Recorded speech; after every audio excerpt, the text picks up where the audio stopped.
Olha, assim, a Bantu ela surgiu de uma forma bem despretensiosa, eu colocasse. Eu tive a oportunidade de conhecer uma literatura que me interessasse bem depois de velha, assim, depois que eu já estava na faculdade.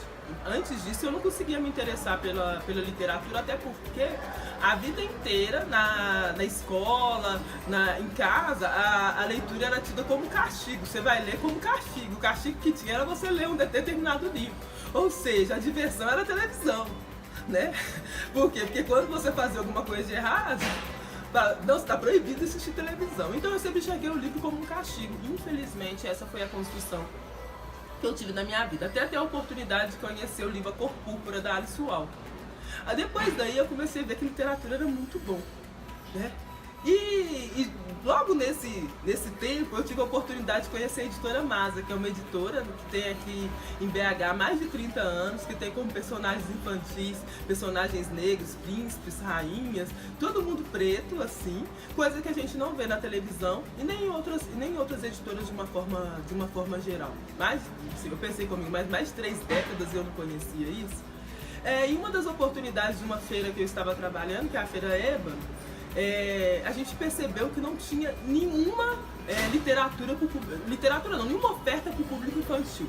Aí eu pensei, quer saber? Vou conversar com Masa e vou montar um stand e tal. Aí comecei trabalhando só com a editora Masa. Só que quando eu ia para esses eventos, as pessoas começavam a perguntar de livros de outras editoras, né? Aí eu fiquei pensando, nossa, tal. Aí fui tentando ter acesso a outras editoras, aquela coisa de formiguinha assim, mas só de uma forma itinerante. Chegou um momento que eu tava numa livreira indo pra tudo quanto é evento que você imaginar. Passou. Só que quando eu ia pros eventos, acontecia da seguinte forma: ô menino, onde é que eu te encontro em outro lugar? Só no próximo evento, ou seja, eu não tinha um espaço físico. Aí eu comecei a sentir essa necessidade, porque as pessoas estavam sempre perguntando, só que nesse momento eu trabalhava na prefeitura de Sabará como coordenadora de promoção da igualdade racial, ou seja, eu não tinha como, a maior parte do meu público é Belo Horizontino, não tinha como largar o meu emprego para poder vir trazer livro para as pessoas. Até que eu saí do trabalho, pensei assim, vou apostar minhas fichas.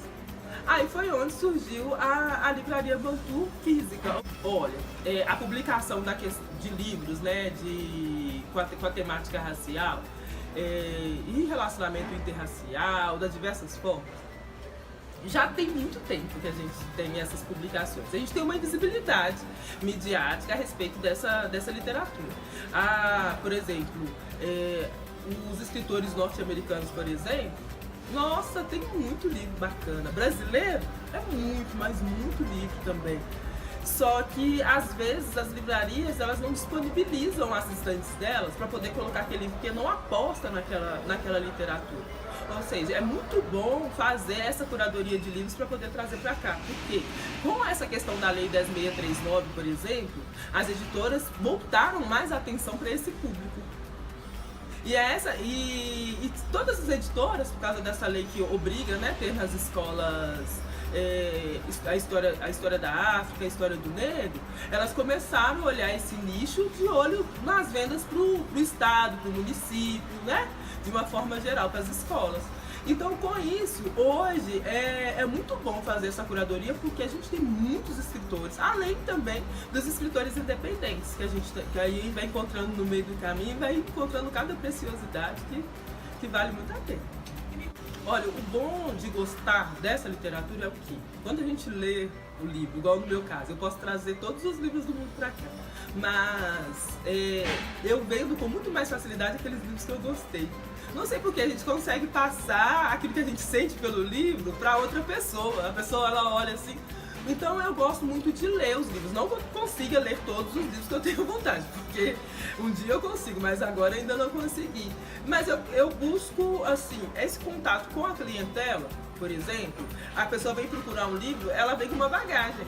E esse bate-papo aí a pessoa traz, nota, o livro é muito bom, por isso. Aí a gente vai trocando essas críticas e dessa forma eu consigo fazer uma curadoria legal. Ou seja, a curadoria é bem, vamos dizer assim, é bem Ubuntu, né? É uma curadoria que, de uma certa forma, eu assino, mas em nome de muitas outras pessoas com esse relacionamento que a gente faz com a nossa clientela. eu tenho uma trajetória no movimento social negro, né? E sempre tive, em todos os meus trabalhos, minha linha profissional, o foco foi nessa questão racial. Então, eu gosto do nosso povo preto, eu gosto de estar em contato, gosto de conversar.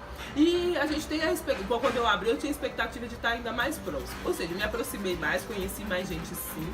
Mas eu comecei a perceber também que há uma necessidade do público não negro dessa literatura. O público não negro consome muito essa literatura, felizmente, mas infelizmente o poder de consumo, vamos dizer assim, é muito maior dentre a população branca, né? Que também às vezes consome muito mais essa literatura negra do que a própria população negra, porque infelizmente ainda hoje a gente tem pais e mães que fazem esse processo de demonstrar que ler esse livro aqui enquanto castigo, você não vai assistir televisão, e a televisão é como se fosse um prêmio e a literatura fosse um castigo. E a gente consegue perceber como que a TV, né, a TV de uma forma geral é cruel com as nossas crianças, desde da minha década, lá da década de 90 até hoje, a gente vê que é bem excludente, de forma que a criança não consegue ver a sua corporeidade. E essa cultura da não leitura atinge muito o nosso povo, justamente por causa dessa questão financeira, assim, que eu posso dizer. E eu acho que tem determinadas questões que não tem como retroceder. Nessa perspectiva, eu vou falar assim, eu sou bem otimista.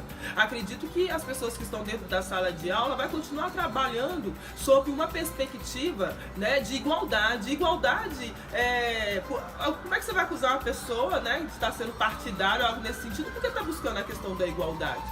E da mesma forma que não conseguiram, vamos dizer assim, policiar todo esse processo, se realmente estava correto a lei 10.639, eles também não vão conseguir monitorar todas as escolas desse Brasil, não, porque se conseguisse monitorar todas as escolas desse Brasil, as escolas não estavam o lixo que está na realidade.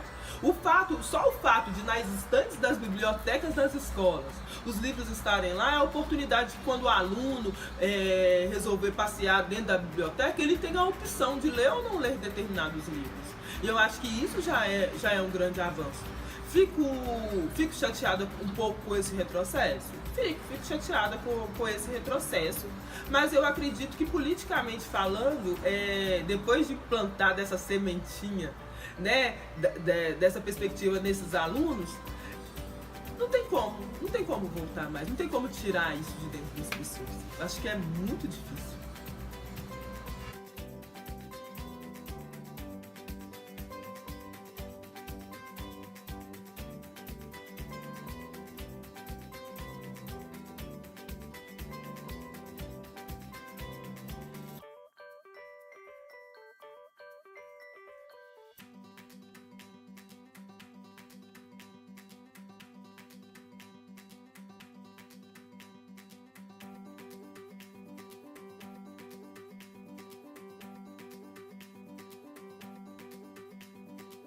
A gente não tem a noção do quão poderoso é o nosso corpo.